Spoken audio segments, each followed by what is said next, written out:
एडजी में आपका फिर से स्वागत है, आपका पर्सनल एआई ट्यूटर, जहां हम class 7 physical education and wellbeing को समझकर रिवाइज करते हैं। मैं गौरव हूं और मेरे साथ हैं स्वाति। आज हम क्लास 7 के चैप्टर नलुगु रल्लू आता यानी 4 स्टोन्स गेम को कामली समझेंगे। नोटबुक हो तो पास रख लो, लेकिन सिर्फ सुनकर भी रिवाइज कर सकते हो। हम सेटअप, ऑब्जेक्टिव, डेनर, गुम्पो, चुट्टू, टीम वर्क और सर्कल टाइम के इंपॉर्टेंट एग्जाम पॉइंट्स देखेंगे। और शुरुआत एक क्विक क्लासरूम मोमेंट से करते हैं। मान लो 4 स्टूडेंट्स अपने बॉक्सेस में रेडी हैं। बीच में 4 स्टोन्स रखे हैं और 5वां स्टूडेंट डेनर है। अब असली सवाल है, स्टोन्स उठाने हैं पर पकड़े नहीं जाना।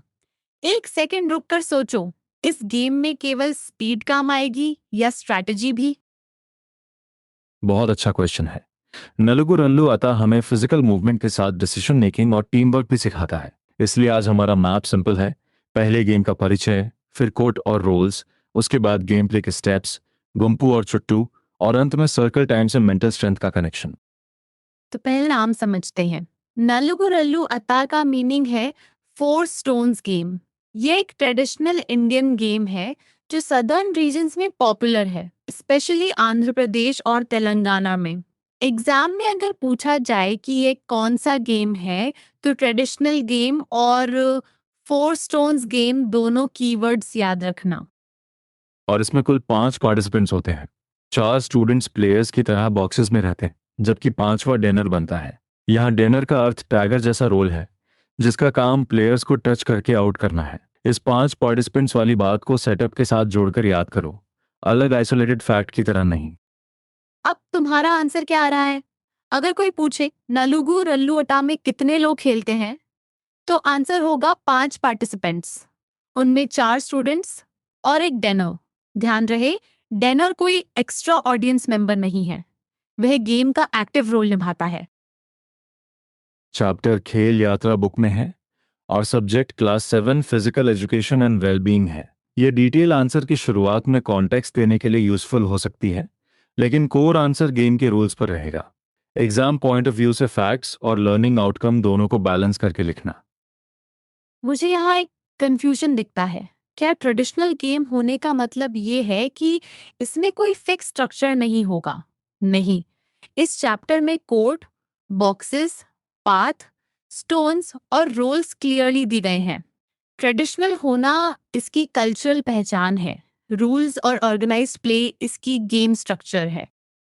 अब सेटअप को धीरे धीरे बनाते हैं। सबसे पहले कोड ड्रॉ किया जाता है। कोड में बॉक्सेस और एक पाथ होता है। फिर पाथ के सेंटर में 4 स्टोन्स रखे जाते हैं। 4 स्टूडेंट्स अपने रिस्पेक्टिव बॉक्सेस में पोजीशन लेते हैं और पांचवा पर्सन डेमर बनता है। यही स्टार्टिंग अरेंजमेंट है। एक विजुअल चेक करो। अगर कोर्ट में बॉक्सेस है लेकिन पाथ नहीं है, तो सेटअप इनकम्प्लीट होगा। अगर पाथ है लेकिन सेंटर में 4 स्टोन्स नहीं रखे, तब भी सेटअप अधूरा है। और प्लेयर्स की संख्या 4, डेनर की संख्या 1। इन एलिमेंट्स को एक छोटी मेंटल पिक्चर में रखो। एग्जैक्टली, कोड केवल ड्राइंग नहीं है, मूवमेंट इसी स्ट्रक्चर के अनुसार होगा। बॉक्सेस प्लेयर्स को पोजीशन देते हैं, पाथ डेनर की मूवमेंट का क्षेत्र बनता है, और सेंटर में रखे स्टोन्स गेम का इमीडिएट टारगेट है। इसलिए डायग्राम बेस्ड क्वेश्चन आए तो बॉक्सेस, पाथ और 4 स्टोन्स को लेबल करना इंपॉर्टेंट होगा। और स्टूडेंट्स अपने रिस्पेक्टिव बॉक्सेस में क्यों रहते हैं? क्योंकि गेम की मूवमेंट बॉक्सेस और पाथ के रिलेशन पर डिपेंड करती है। प्लेयर्स स्टोन्स कलेक्ट करने के लिए मूव करेंगे, लेकिन डेनर बॉक्सेस में एंटर नहीं कर सकता। इस बाउंड्री को समझे बिना आगे के रूल्स कंफ्यूजिंग लगेंगे। चलो सेटअप का एक्टिव रिकॉल करते हैं। क्वेश्चन 1, स्टोन्स कहाँ रखे जाते हैं? Centre of the path. Question 2, boxes में कौन पोजीशन लेते हैं? 4 स्टूडेंट्स। क्वेश्चन 3, पांचवा पर्सन कौन होता है? डेनर। इन 3 आंसर्स को फिर से बोलकर देखो।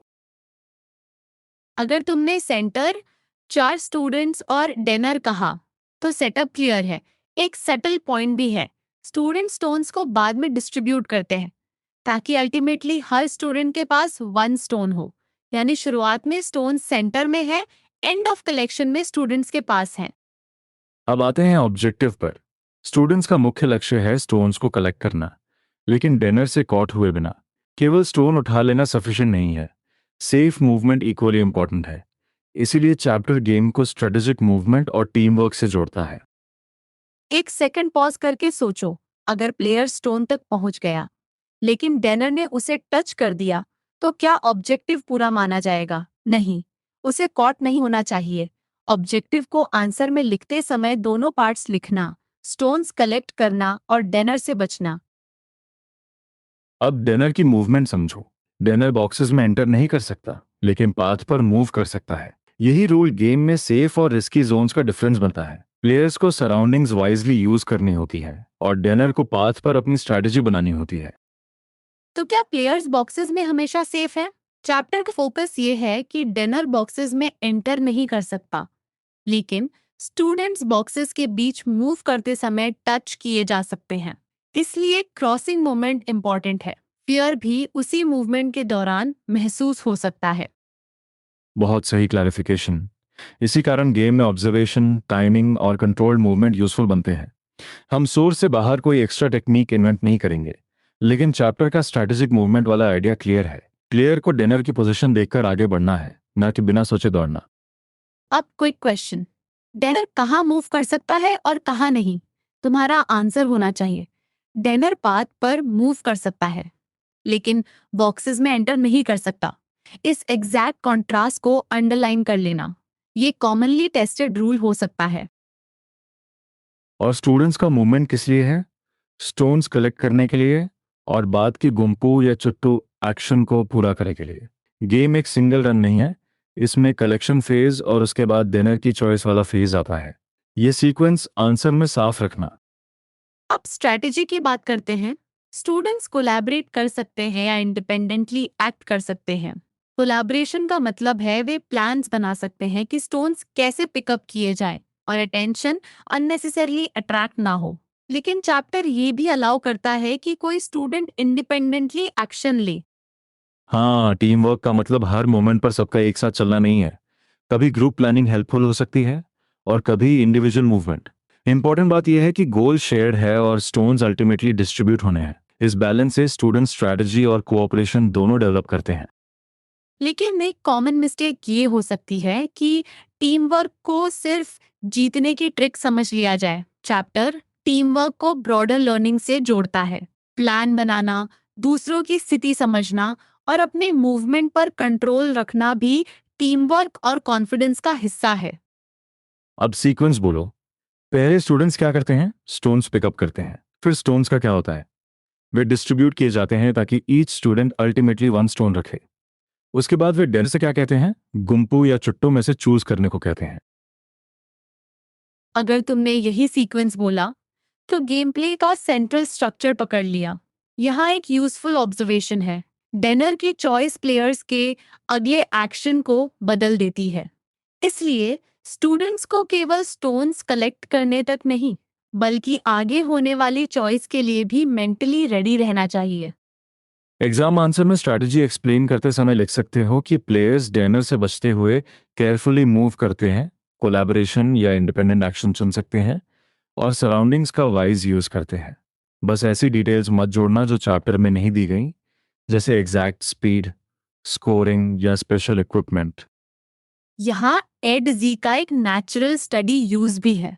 अगर तुम्हें एग्जैक्ट डाउट हो, जैसे गुम्पू और चुट्टू का डिफरेंस, तो एड जी से क्वेश्चन पूछकर step by step answer frame बनवा सकते हो। अभी भी तुम्हारे नोटबुक में 2 कॉलम्स बनाओ, कलेक्शन फेज और चॉइस फेज। अब हम entering the next major section. Dinner की 2 चॉइसेस। स्टूडेंट स्टोन्स कलेक्ट कर लेने के बाद डेनर से पूछते हैं कि वह गुम्पू चुनेगा या चुट्टू। ये दोनों तेलुगु टर्म्स हैं और चैप्टर इनके मीनिंग्स भी बताता है। गुम्पू यानी ग्रुप, चुट्टू यानी सर्कलिंग। पहले गुम्पू। अगर डेनर गुम्पू चूज करता है तो सभी स्टूडेंट्स अपने स्टोन्स के साथ एक सेलेक्टेड बॉक्स में गैदर होते हैं। कीवर्ड्स हैं all students, one selected box और होल्डिंग देयर स्टोन्स। इनमें से कोई भी पॉइंट छोड़ोगे तो आंसर इनकम्प्लीट हो सकता है। गुम्पू को याद रखने का आसान तरीका है ग्रुप और गैदर। डेनर की चॉइस के बाद प्लेयर्स एक सेलेक्टेड बॉक्स में इकट्ठा होते हैं। उनके पास स्टोन्स रहते हैं। यहाँ चैप्टर का फोकस ग्रुप मूवमेंट पर है, इसलिए गुम्पू को चुट्टू जैसी राउंड्स वाली एक्शन से मिक्स मत करना। अब तुम बताओ, गुम्पू में स्टूडेंट्स कितने बॉक्सेस में फैलते हैं? आंसर है वे एक सेलेक्टेड बॉक्स में गैदर होते हैं। क्या वे स्टोन्स छोड़ते हैं? नहीं, स्टोन्स होल्ड करते हैं। 1 सेकंड पॉज करके ये दोनों डिटेल्स रिकॉल करो। अब चुट्टू को समझते हैं। चुट्टू का अर्थ है सर्कलिंग। अगर डिनर चुट्टू चूज करता है तो ईच स्टूडेंट बॉक्सेस के अराउंड 3 राउंड्स करता है और अपनी ओरिजिनल पोजीशन पर लौटता है। इस मूवमेंट के दौरान डिनर के टच से बचना होता है। चिट्टू में सबसे इंपॉर्टेंट नंबर कौन सा है? 3 राउंड्स। और फिनिश कहाँ करना है? ओरिजिनल पोजीशन पर। स्टूडेंट्स बॉक्सेस के आसपास सर्कुलेट करेंगे, लेकिन मूवमेंट के बीच डिनर टच कर दे तो स्टूडेंट आउट हो सकता है। 3 राउंड्स और ओरिजिनल पोजीशन को साथ याद करो। गौरव की तरफ से एक प्रिसाइज एग्जाम फ्रेम। गुम्पू में सभी स्टूडेंट स्टोन्स लेकर वन सेलेक्टेड बॉक्स में गैदर करते हैं, जबकि चुट्टू में प्रत्येक स्टूडेंट बॉक्सेस के अराउंड 3 राउंड्स लगाकर ओरिजिनल पोजीशन पर लौटता है और डिनर के टच से बचता है। यही कंपैरिजन साफ और पर्याप्त है। और कॉमन कंफ्यूजन ये है कि छुट्टू में स्टूडेंट्स केवल 1 राउंड लगाते हैं। नहीं, चैप्टर स्पेसिफिकली 3 राउंड्स कहता है। दूसरी कंफ्यूजन, वे किसी भी जगह रुक सकते हैं। नहीं, उन्हें ओरिजिनल पोजीशन पर रिटर्न करना है। तीसरी कंफ्यूजन, डिनर बॉक्सेस में जा सकता है। वह भी गलत है। अब एक मिनी सिनेरियो। स्टोन्स कलेक्ट हो चुके हैं और डिनर ने गुम्पू कहा। स्टूडेंट्स का नेक्स्ट एक्शन क्या होगा? वे स्टोन्स लेकर एक सिलेक्टेड बॉक्स में गैदर करेंगे। अगर डिनर ने चुट्टू कहा तो एक्शन बदल जाएगा। 3 राउंड्स अराउंड द बॉक्सेस और फिर ओरिजिनल पोजीशंस। बहुत अच्छा। इस तरह सिनेरियो क्वेश्चंस को भी हैंडल कर सकते हो। पहले डिनर की चॉइस पहचानो, फिर उससे जुड़ा रूल लिखो। अगर क्वेश्चन में गुम्पू और चुट्टू कंपेयर करने को कहा जाए तो मीनिंग्स और एक्शंस दोनों लिखना, सिर्फ ट्रांसलेशंस नहीं। अब आउट होने का रूल जोड़ते हैं। स्टूडेंट्स तब आउट होते हैं जब बॉक्सेस के बीच मूव करते समय डिनर उन्हें टच कर देता है। गेम का कंटिन्यूएशन इसी एलिमिनेशंस जुड़ा है। सोर्स में दिया है कि गेम तब तक चलता है जब तक वन स्टूडेंट आउट ना हो जाए। एक केयरफुल वर्डिंग चेक। क्या हर बार डिनर को कोई टच हो जाए तो गेम खत्म हो जाता है? चैप्टर में फोकस है कि टच स्टूडेंट आउट होता है और game continues until one student is out. इसलिए आंसर में स्टूडेंट के आउट होने और गेम कंटिन्यूएशन को क्लियरली मेंशन करना। अब तक फर्स्ट मेजर आइडियाज कवर हो चुके हैं। नलुगु राल्लू आता एक ट्रेडिशनल 4 स्टोन्स गेम है। इसमें 5 पार्टिसिपेंट्स होते हैं। कोर्ट में बॉक्सेस और पाथ होते हैं। सेंटर में 4 स्टोन्स रखे जाते हैं और फिफ्थ पार्टिसिपेंट डिनर बनता है। ऑब्जेक्टिव है स्टोन्स कलेक्ट करना और कॉट होने से बचना। Active recall time. मैं 3 क्लूज दूंगी। 1, सेंटर में क्या है? 2, डिनर कहाँ मूव कर सकता है? 3, करेक्शन के बाद कौन सी 2 चॉइसेस आती हैं? अपने मन में आंसर दो, फिर चेक करो। 4 स्टोन्स, पाथ और गुम्पू या चिट्टू। अगर पहला हाफ क्लियर है तो अब हम गेम से मिलने वाली लर्निंग पर आते हैं। ये एक्टिविटी सिर्फ फिजिकल मूवमेंट नहीं है। इसमें strategic movement, team work, planning और कॉन्फिडेंस का डेवलपमेंट दिखता है। आगे सर्कल टाइम में इमोशनल एक्सपीरियंस पर रिफ्लेक्शन करके मेंटल रेजिलियंस का आइडिया सामने आता है। सर्कल टाइम चैप्टर का बहुत मीनिंगफुल हिस्सा है। यहाँ क्लासमेट्स डिस्कस करते हैं कि किसे बॉक्सेस क्रॉस करते समय कॉट होने का फियर था। यह डिस्कशन किसी को जज करने के लिए नहीं, बल्कि एक्सपीरियंस को समझने के लिए है। गेम खेलने के बाद फीलिंग्स पर बात करना भी लर्निंग है। रिफ्लेक्शन के क्वेश्चंस भी दिए गए हैं। तुमने कॉट होने, फेलियर या गेम से एलिमिनेटेड होने के फियर को कैसे हैंडल किया? आंसर में पर्सनल एक्सपीरियंस लिख सकते हो, लेकिन सोर्स का सेंट्रल मैसेज जरूर जोड़ना। फियर को नोटिस करो, एक्सपीरियंस से सीखो और स्किल डेवलपमेंट पर ध्यान दो। यहाँ एक इम्पॉर्टेंट डिस्टिंक्शन है। फियर फील होना फेलियर नहीं है। चैप्टर स्टूडेंट्स को अपने फियर पर रिफ्लेक्ट करने के लिए कहता है, यानी इमोशनल रिस्पॉन्स को समझना और उसके बावजूद लर्निंग प्रोसेस में लगे रहना मेंटल स्ट्रेंथ की दिशा में कदम है। इसे सिंपली जीत या हार का क्वेश्चन मत बनाओ। एग्जैक्टली। चैप्टर का पॉपअप मैसेज है कि न्यू स्किल्स सीखने और गेम के प्रोसेस पर फोकस करो, आउटकम पर नहीं। इसका मतलब आउटकम इररिलेवेंट नहीं, बल्कि ग्रोथ के लिए प्रोसेस अधिक इंपॉर्टेंट है। प्रैक्टिस, पार्टिसिपेशन, स्ट्रैटेजी और रिफ्लेक्शन से मेंटल स्ट्रेंथ ग्रो होती है।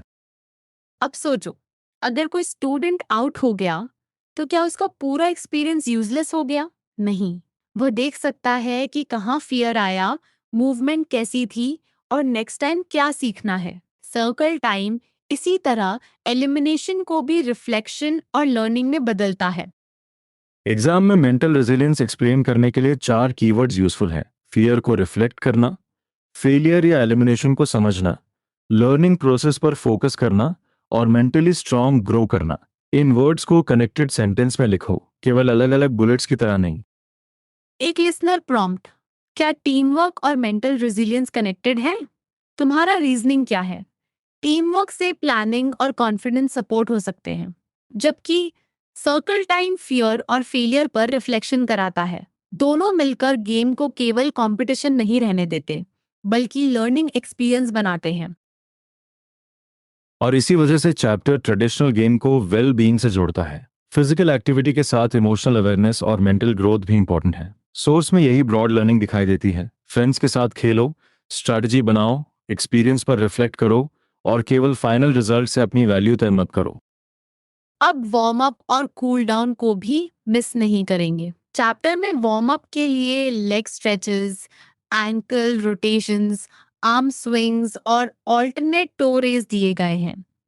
ये गेम पे पहले प्रेपरेशन का हिस्सा है, इसलिए इन्हें गेम के रूल से अलग रेडीनेस सेक्शन में याद करो। वार्म अप का एग्जाम आंसर लिखते समय लिस्ट एक्यूरेट रखना। Leg stretches, ankle rotations, arm swings और ऑल्टरनेट टो रेस सोर्स इन एक्टिविटीज को वार्म अप सेक्शन में रखता है। कोई अनसपोर्टेड एक्सरसाइज ऐड करने की जरूरत नहीं है, दिए गए आइटम्स ही पर्याप्त है। अब कूल डाउन। चैप्टर में क्वाड्रिसेप्स स्ट्रेच और फोरआर्म स्ट्रेचेस दिए गए हैं, जिनमें रिस्ट फ्लेक्सर्स और एक्सटेंसर्स स्ट्रेचिंग शामिल है। ध्यान रहे वार्म अप और कूल डाउन को उलट मत देना। वार्म अप में पहले वाली एक्टिविटीज, कूल डाउन में क्वाड्रिसेप्स और forearm stretches. Quick sorting challenge. Leg stretches के सेक्शन में warm up, quadricep stretch, cool down, ankle rotations, warm up, four arm stretches, wrist flexors और एक्सटेंसर्स के साथ कूल डाउन। ये सिंपल क्लासिफिकेशन 1 मार्क या short answer में काम आ सकती है।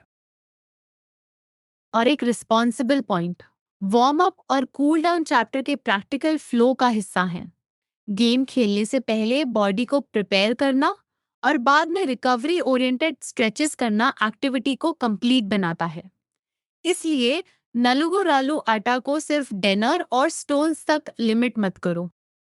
अब हम एग्जाम रिवीजन मोड में हैं। अगर 5 मार्क्स का एक्सप्लेन क्वेश्चन आए तो आंसर का स्ट्रक्चर रखो। परिचय, सेटअप, ऑब्जेक्टिव, गेम प्ले, गुम्पू और चुट्टू, आउट होने का रूल और सर्कल टाइम से लर्निंग। इससे आंसर लॉजिकल सीक्वेंस में रहेगा और इंपॉर्टेंट कीवर्ड्स छूटेंगे नहीं। अगर क्वेश्चन हो नलुगु रालू अता में टीम वर्क कैसे प्रमोट होता है, तो क्या लिखोगे? स्टूडेंट्स स्टोन्स कलेक्ट करने के लिए कोलैबोरेट कर सकते हैं, प्लान्स बना सकते हैं या इंडिपेंडेंटली एक्ट कर सकते हैं। शेयर्ड टास्क और स्ट्रैटेजिक मूवमेंट फ्रेंड्स के बीच कोऑपरेशन और कॉन्फिडेंस बिल्ड करते हैं। अगर क्वेश्चन हो डिनर की भूमिका समझाइए तो लिखो, फिफ्थ पार्टिसिपेंट डिनर बनता है, वह पाथ पर मूव कर सकता है, बॉक्सेस में एंटर नहीं कर सकता और मूविंग स्टूडेंट्स को टच करके आउट कर सकता है। रोल, मूवमेंट, बाउंड्री और इफेक्ट तीनों पार्ट्स आंसर में होने चाहिए। और अगर कंपेयर करना हो गुम्पू तथा चुट्टू, तो टेबल की जरूरत नहीं, 2 क्लियर सेंटेंसेस काफी हैं। गुम्पू में सभी स्टूडेंट स्टोन्स के साथ वन सिलेक्टेड बॉक्स में गैदर करते हैं। चुट्टू में ईच स्टूडेंट बॉक्सेस के अराउंड 3 राउंड्स करता है और ओरिजिनल पोजीशन पर लौटता है। एक कॉमन मिस्टेक फिर से मार्क कर लो। स्टूडेंट्स डिनर से बचते हुए स्टोन्स कलेक्ट करते हैं, लेकिन डिनर को इग्नोर नहीं कर सकते। दूसरी मिस्टेक, गुम्पू को 3 राउंड से जोड़ना। 3 राउंड्स केवल चुट्टू का एक्शन है। तीसरी मिस्टेक, सर्कल टाइम को केवल फन डिस्कशन समझना। अब 1 लाइन आंसर प्रैक्टिस। नलुगु रल्लू अटा क्यों इम्पोर्टेंट है? क्योंकि ये ट्रेडिशनल गेम फिजिकल स्किल्स के साथ स्ट्रैटेजी, टीम वर्क, कॉन्फिडेंस और मेंटल रिजिलियंस को सपोर्ट करता है। आंसर में प्रोसेस पर फोकस और आउटकम से आगे सीखने की बात जोड़ोगे तो आइडिया कंप्लीट होगा। चैप्टर नंबर भी याद रखना, यह खेल यात्रा का चैप्टर 3 है। पेजेस की एग्जैक्ट डिटेल लिखना जरूरी नहीं जब तक क्वेश्चन ना पूछे। बेटर है कि तुम्हारा रिवीजन गेम के कॉन्सेप्ट्स और लर्निंग आउटकम्स पर रहे, क्योंकि वही सोर्स का एजुकेशनल कोर है। अब एक फुल मेंटल रिप्ले करते हैं। कोड ड्रॉ हुआ, बॉक्सेस और पाथ रेडी हैं, सेंटर में 4 स्टोन्स हैं, 4 स्टूडेंट्स बॉक्सेस में हैं और 5th डेनर है। स्टूडेंट्स स्टोन्स लेने निकलते हैं, डेनर पाथ पर मूव करता है और प्लेयर्स कॉट हुए बिना टास्क पूरा करने की कोशिश करते हैं। फिर स्टोन स्टूडेंट्स के बीच डिस्ट्रीब्यूट होते हैं ताकि ईच स्टूडेंट अल्टीमेटली 1 स्टोन रखे। इसके बाद डिनर गुम्पू या चुट्टू चूज करता है। गुम्पू में 1 सिलेक्टेड बॉक्स में गैदरिंग होती है। चुट्टू में 3 राउंड्स और ओरिजिनल पोजीशन पर रिटर्न होता है। टच होने पर स्टूडेंट आउट होता है। और फाइनल लर्निंग लेयर है सर्कल टाइम। स्टूडेंट्स डिस्कस करते हैं कि कॉट होने का फियर कैसा था और उन्होंने फेलियर या एलिमिनेशन को कैसे हैंडल किया। चैप्टर हमें याद दिलाता है कि न्यू स्किल्स और प्लेइंग प्रोसेस पर फोकस करने से हम मेंटली स्ट्रांग ग्रो कर सकते हैं। फाइनल चैलेंज के लिए बिना नुक्स देखे 5 कीवर्ड्स बोलो। Traditional game, 5 participants, 4 stones, dinner और स्ट्रेटेजिक मूवमेंट। फिर 2 टर्म्स जोड़ो, गुम्पू और चुट्टू। अंत में सर्कल टाइम का मैसेज बोलो, प्रोसेस पर फोकस, आउटकम पर नहीं। यही कॉन्सेप्ट मास्टरी है। अगर कोई आंसर अभी भी अनक्लियर है तो उसे रटने की बजाय अपने वर्ड्स में एक्सप्लेन करो, जैसे तुम किसी फ्रेंड को गेम सिखा रहे हो। एडजी में एक्टिव रिकॉल या रिवीजन चैलेंज की तरह खुद से पूछो, डिनर कहाँ जा सकता है और गुम्पू तथा चुट्टू में क्या डिफरेंस है। एक छोटी फाइनल करेक्शन, चैप्टर का फोकस केवल विनर डिसाइड करना नहीं है। Game continues until 1 student is out, लेकिन एजुकेशनल मैसेज इससे बड़ा है। Strategy, team work, confidence, fear पर रिफ्लेक्शन और लर्निंग प्रोसेस पर फोकस, यही नलुगु राल्लू आता की कंप्लीट अंडरस्टैंडिंग बनाते हैं। आज का छोटा चैलेंज ये है, नोटबुक में नलुगुरल्लू आटा का फ्लो 6 स्टेप्स में लिखो। फिर गुम्पू और चुट्टू का डिफरेंस अपने वर्ड्स में बताओ और सर्कल टाइम का मैसेज एक सेंटेंस में लिखो। कॉमन मिस्टेक याद रखना, चुट्टू में 3 राउंड्स होते हैं और डिनर बॉक्सेस में एंटर नहीं कर सकता। बहुत बढ़िया रिवीजन। आज हमने class 7 physical education and wellbeing के नलुगु राल्लू आता में इंट्रोडक्शन, सेटअप, ऑब्जेक्टिव, डिनर की मूवमेंट, टीम वर्क, गुम्पू, चुट्टू, आउट होने का rule, warm up, cool down और मेंटल रेजिलियंस समझी। अब इसे किसी फ्रेंड टीच करके देखो। एड जी के साथ ऐसे ही डाउट्स को क्वेश्चन करके समझो और कामली आगे बढ़ते रहो।